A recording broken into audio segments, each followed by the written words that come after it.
Now, uh, let me just comment first of all on the fact that I can't get the networks to break in on all kinds of other discussions. I was just back there listening to Chuck. He was saying it's amazing that he's not going to be talking about national security. I would not have the networks breaking in if I was talking about that, Chuck, and you know it. Wrong channel.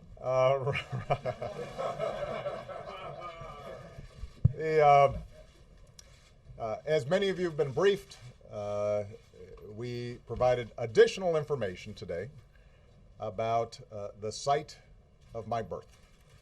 Now, this issue has been going on for 2.5 years now. I think it started during the campaign. And I have to say that over the last 2.5 years, I have watched with bemusement. I've been puzzled at the degree to which this thing just kept on going.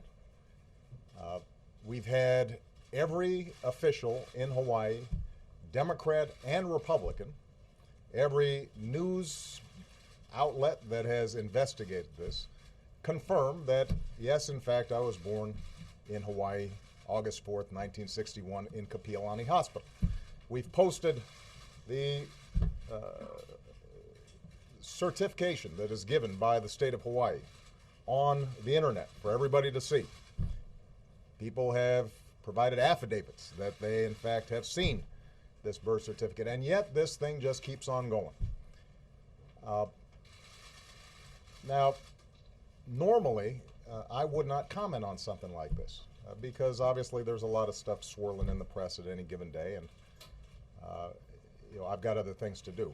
But 2 weeks ago, when the Republican House had put forward a budget that will have huge consequences potentially to the country, and when I gave a speech about my budget and how I felt that we needed to invest in education and infrastructure and making sure that we had a strong safety net for our seniors, even as we were closing the deficit, during that entire week,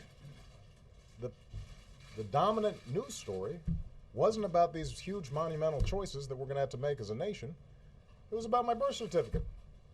And that was true on most of the news outlets that were represented here. And so I just want to make a larger point here.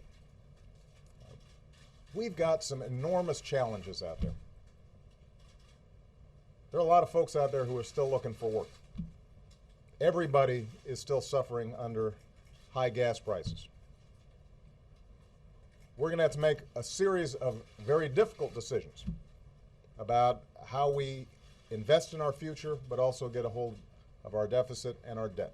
How do we do that in a balanced way? And this is going to generate huge and serious debates, important debates. And there are going to be some fierce disagreements, and that's good. That's how democracy is supposed to work. And I'm confident that the American people and America's political leaders can come together in a bipartisan way and solve these problems. We always have. But we're not going to be able to do it if we are distracted.